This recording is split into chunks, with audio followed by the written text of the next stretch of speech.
Dans le cadre du projet BICOS, bien-être animal du concept au service de l'élevage, nous allons aborder comment le bien-être animal est un changement profond qui vient de loin.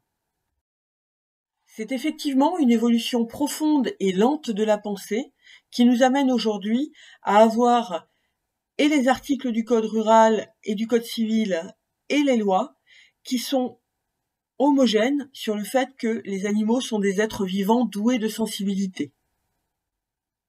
On partait au XVIIe siècle de l'opposition entre l'homme et l'animal. Descartes avait dit « Je pense donc je suis ». Ma pensée me permet de me soustraire de ma nature.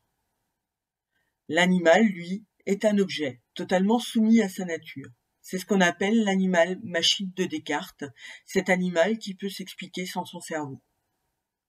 Pourtant, au XVIIIe siècle, Jean-Jacques Rousseau avait défini l'animal comme un être sensible dont l'homme pourrait parfois s'inspirer.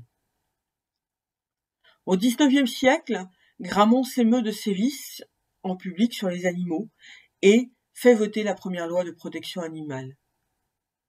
Au XXe siècle, on constate dès le début du XXe que les avancées scientifiques sur la psychologie, l'éthologie, les sciences cognitives font s'interroger sur le cerveau de l'animal, qui avait été nié par Descartes. Deuxième partie du XXe siècle, l'intensification des productions animales, à la fois pour l'autosuffisance alimentaire, mais aussi pour la maîtrise sanitaire, amène des interrogations, notamment chez les anglo-saxons, sur les conditions de vie animale et le développement de ce qu'on a appelé les mouvements welfaristes. Ces mouvements, donc, nous imprègnent et interrogent aussi donc notre propre législation. Et donc, on a vu dans les dernières évolutions l'article 515-14 du Code civil se mettre en conformité avec l'article L214 du Code rural, donc au travers de la notion d'être vivant, doué de sensibilité.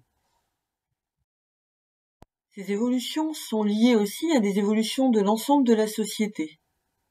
Avant, nous avions une société rurale, religieuse, où l'homme avait sa place entre Dieu et l'animal, et ne s'interrogeait pas sur cette place.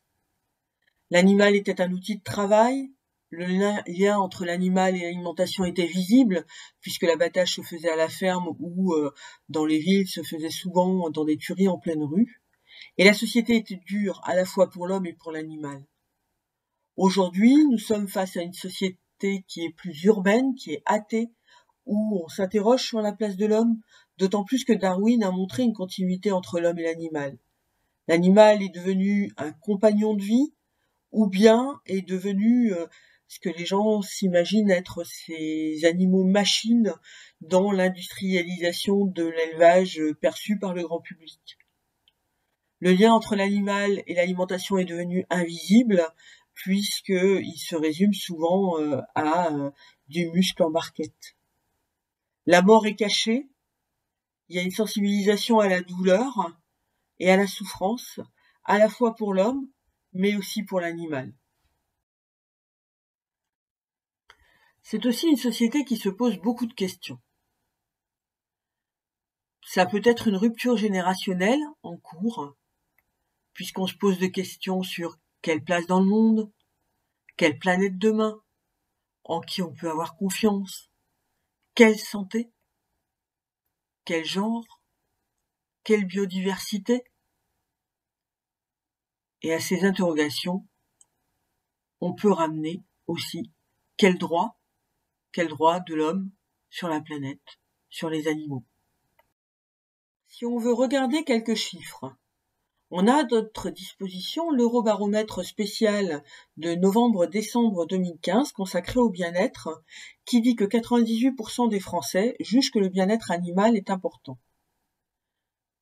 On peut mettre ça en parallèle aux 94% de l'ensemble des Européens.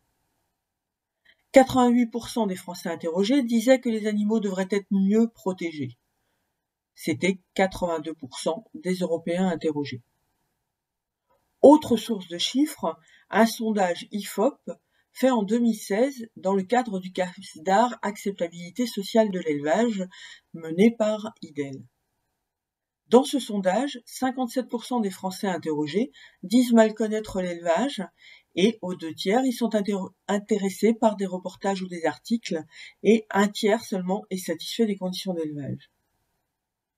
Lors de ce sondage, 2% se sont dit végétariens ou véganes, 14% envisageaient d'arrêter de manger de la viande, c'était 26% chez les moins de 25 ans, 18% voulaient diminuer leur consommation de viande, 66% ne voulaient ni diminuer ni arrêter, et 11% jugeaient immoral de tuer un animal pour sa viande. Lors d'une étude inquiète à Nîmes, menée 3 ans plus tard par OCHA, le Crédoc et France Agrimaire, les véganes et végétariens représentaient 5,2% des personnes interrogées, c'est-à-dire 2,5 fois ce que les résultats de l'enquête ACCEPT de 2016, et 20% étaient flexitariens, c'est-à-dire mangeaient occasionnellement de la viande, et la moitié des flexitariens envisageaient de devenir végétariens. Le sondage IFOP, réalisé en 2016 pour le CASDAR Acceptabilité sociale de l'élevage, mené par IDEL, nous permet de voir 5 profils de citoyens consommateurs. 51% de progressistes qui sont de plus en plus préoccupés par le sujet de l'élevage, ne s'y opposent pas et souhaitent une amélioration progressive des conditions de vie des animaux, comme de la prise en compte des impacts environnementaux.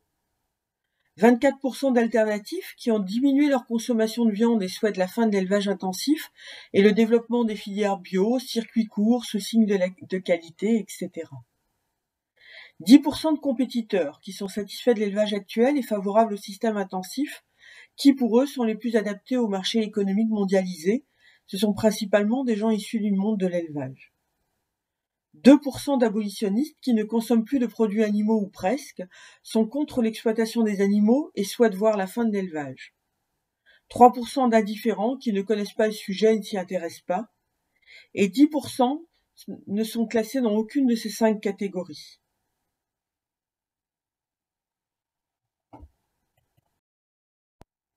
Quelle image de l'élevage veut-on donner à voir aux consommateurs demain ?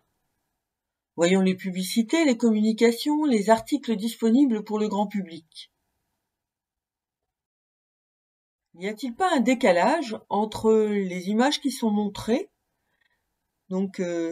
uniquement d'élevage en plein air, avec des éleveurs forcément souriants, montrant du bien-être, et puis la réalité de l'élevage, de ces difficultés du monde rural d'une part, de simplement ces images d'élevage que l'on voit ici au milieu, de cette réalité du monde de l'élevage aujourd'hui, qui n'est jamais montrée, et donc qui laisse la place à des dénonciations de situations extrémisées, comme ces vidéos d'L214, qui sont peut-être aujourd'hui les seules images internes à un élevage que voit le consommateur. C'est donc la question des représentations qui se joue, au travers des préjugés rencontrés dans la population. 2 exemples. Martine à la ferme montre un élevage plus espèce, en plein air, en plein soleil, vision idyllique d'un monde d'autrefois, sans difficulté. Ça occulte à la fois les conditions de travail difficiles, à la fois la misère des agriculteurs à la sortie de la Deuxième Guerre mondiale, ainsi que les difficultés sanitaires que rencontraient ces élevages, y compris au travers de zoonoses, par exemple. Autre préjugé, faire de l'animal un égal de l'homme. On le voit au travers de cette affiche qui humanise complètement les animaux. Mais il ne faut pas s'y tromper, les préjugés nous guettent tous et donc nous amènent à avoir des biais cognitifs qui nous amènent à ne pas comprendre l'autre et à engendrer des controverses où la discussion est très difficile puisque on ne se comprend plus, on a des référentiels différents, des représentations différentes. Merci de votre attention. Retrouvez-nous dans une des autres vidéos de cette série sur la définition, les questions techniques et les enjeux du bien-être animal. Et merci à notre financeur donc le ministère de l'Agriculture et de l'Alimentation au travers de la contribution financière du compte d'affectation spéciale développement agricole et rural, CASDAR.